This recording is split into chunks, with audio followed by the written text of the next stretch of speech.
Good morning, I'm Kofi Mensah and this is chale.news. It's June 27th and Ghana woke up to the best news in 16 years. The Black Stars are through to the World Cup last 32. We've also got a serious warning about the OSP being weaponized for 2028 politics, US strikes on Iran that could hit your fuel prices, and a Queen Mother who just broke the internet in full kente. Stay with me. It's done. Official.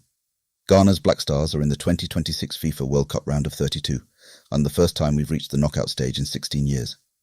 FIFA confirmed it before the Croatia game even kicked off. 4 points from 2 matches was enough to secure a top 8 third-place finish. Chale, let that sink in. Full breakdown on chale.news. Now, a sharp accusation that deserves serious attention. Martin Amidu, the man who literally founded the Office of the Special Prosecutor, is calling out the Mahama government for using the OSP to politically target former Finance Minister Ken Ofori-Atta ahead of 2028. Amidu, who himself resigned as SP over alleged interference, says this is a deliberate strategy to criminalize the entire NPP administration. When the founder of an institution says it's being weaponized, that's not something you can easily dismiss. Overnight, US warplanes struck Iranian missile and drone storage sites after a drone hit a cargo ship in the Strait of Hormuz, breaking a ceasefire signed just weeks ago. That corridor handles a massive share of global oil. Any prolonged disruption means higher fuel prices here at home. Watch this one closely. Cape Coast Castle, one of Ghana's most important heritage sites, is at risk of losing its UNESCO World Heritage status. President Mahama visited on Thursday and promised restoration funds. The catch? Those funds won't arrive until the 2027 budget, with no figures or timelines yet announced. UNESCO is threatening, and the response is, wait another year. Kumasi's emergency rooms are being overwhelmed. Ashanti region hospitals recorded a 30% surge in acute psychosis cases over the past year, and synthetic drugs, including Kush, now account for over half of all substance-related psychiatric admissions. The regional health director says the real numbers in the community are even worse than what hospitals are seeing. This is a public health emergency. Families in Vikolis and Amamoli estates in Georgia North spent Thursday night bailing water from their homes after severe flooding. By morning, some had nothing left. No NADMO response, no government statement. Same story, different neighborhood, and still no answers. This one is deeply upsetting. 2 Ghanaian children born in South Africa have come forward with accounts of daily xenophobic abuse. One says her own teacher calls her Amakwerekwe in front of the whole class. Both children say they want to leave. Neither the Ghana High Commission in Pretoria nor the Foreign Affairs Ministry has said a word. These are our children. Someone needs to respond.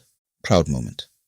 Dr. Sylvia Adusu has become the first African woman ever elected as a judge of the International Tribunal for the Law of the Sea. She won 130 of 169 UN votes. 9-year term starting now. Ghana representing at the highest levels of international law. President Mahama has broken ground on the first of 261 planned 24-hour economy markets in Asin Beriku. Each site will include a clinic, daycare, cold storage, police post, and round-the-clock banking. Big ambition, and as always with these things, delivery will be the real story. Full coverage on chale.news. Africa's World Cup story just got even better. Cabo Verde drew 0-0 with Saudi Arabia to advance from Group H, and now face reigning champions Argentina in the round of 32 on July 3rd. The Blue Sharks versus the world's best. The whole continent will be watching. Ghana's pharma ambitions just got a boost. The EU and Germany have granted €415,000 through the PharmaVax program to help reduce Ghana's dependence on imported medicines. The goal? Make Ghana West Africa's pharmaceutical hub by 2030. Regulatory reform, digital licensing, private investment. The framework is there. Execution is everything. Bolgatanga Technical University's vice-chancellor has been fired over procurement irregularities. Professor Samuel Erasmus Alnar has taken the university's governing council to court. 2 directors have been demoted and suspended. BTU has also been suspended by its peer institutions, a full-blown governance crisis in Ghana's public universities. Riding the wave of World Cup excitement. Businessman Ibrahim Mahama has expressed interest in funding a modern stadium for Ghana, after quizzing Sports Minister Kofi Adams about costs during the England game. Architectural designs and cost estimates are already being requested. We'll see how far this goes. Dr. Papa Kwesi Nduom has a clear position on Standard Chartered's retail banking exit. Whoever buys it must be an indigenous Ghanaian company. The call, made on Facebook Thursday, reignites the ongoing debate about local ownership in our banking sector. A fair question, who does Ghana's banking really belong to? And we're ending on pure joy.